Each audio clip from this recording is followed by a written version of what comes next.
कहा जाता है कि एक बार भगवान शंकर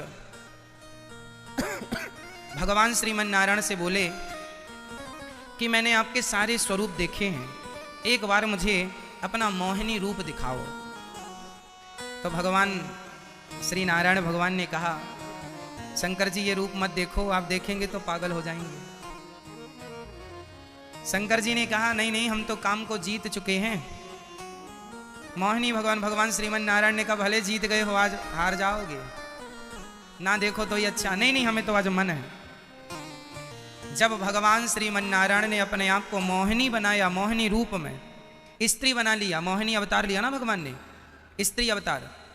जब भगवान मोहिनी बनकर आए तो भगवान शंकर ने जब मोहिनी भगवान को देखा तो देखते ही उनमें आसक्त हो गए। वाह! शंकर जी का मन डोल गया और शंकर जी मोहिनी भगवान के पीछे दौड़ने लगे तो भगवान भागे। अरे शंकर जी रुको भाई। शंकर जी नहीं रुके, दौड़ पड़े। तभी मोहिनी भगवान को देखकर शंकर जी को रहा न गया और भगवान शिव का तेज निकल गया। उस तेज को भगवान श्रीमन नारायण ने, जो मोहिनी बने थे, तुरंत वो अपने नारायण रूप में आए और शिव जी के तेज को उन्होंने अपने हाथ में लिया और कहा कि यह शिव का तेज यदि पृथ्वी पर गिरेगा तो सारी पृथ्वी नष्ट हो जाएगी, सारी पृथ्वी नष्ट हो जाएगी। क्या करें इस तेज का? तभी गौतम नारी अहिल्या, गौतम जी की नारी अहिल्या की एक बेटी है अंजनी।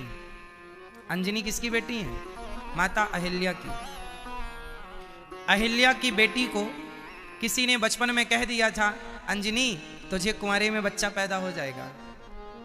तब अंजनी ने प्रतिज्ञा कर ली थी कि मैं किसी पुरुष को कभी देखूंगी ही नहीं। उस दिन से वो जंगल गई, एक गुफा के अंदर रहती और वहीं भगवान का चिंतन करती हैं, किसी पुरुष को देखती भी नहीं अंजनी माता। शंकर जी का तेज हाथ में लेकर भगवान श्रीमन नारायण चले, शंकर जी भी चले। तो वहां अंजनी गुफा में थी। तो संतों ने कहा, भगवान नारायण संत बन गए ना, साधु रूप बना लिया। अरे बेटी हमें भूख लगी है, कुछ खाना पीना मिलेगा? अंजनी ने कहा, जरूर मिलेगा, पर मैं किसी पुरुष का मुंह देखती नहीं हूं। एक काम करो कि ये दाना पानी हमसे यूं ही ले लो। माता अंजनी एक बड़ी जगह पर रहती थी, अंदर ही सब कुछ हो जाता था, उनको बाहर निकलने की जरूरत नहीं, कोई अंदर आता जाता नहीं था, केवल उनकी सखियां उनकी सेवा में रहती थी। तो अंजनी ने अन्न पानी बाहर से दे दिया।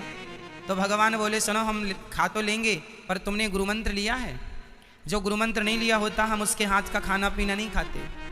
तो अंजनी ने कहा, तो फिर आप ही गुरु बन जाओ, तो चलो अपना कान दिखाओ।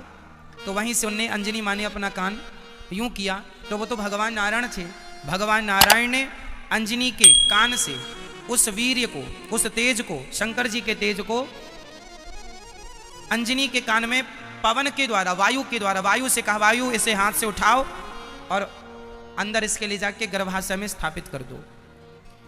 तो अंजनी के कान से वह तेज गर्भ में गया और वो गर्भवती हो गई। शंकर जी का तेज था, इसलिए शंकर सुवन। पवन देव के द्वारा कान से गर्भ में गया, इसलिए पवन पुत्र। और अंजनी का अंत में केसरी नाम के व्यक्ति से विवाह हुआ, इसलिए केसरी नंदन। इसलिए हनुमान जी के 3 ये पिताओं की चर्चा है।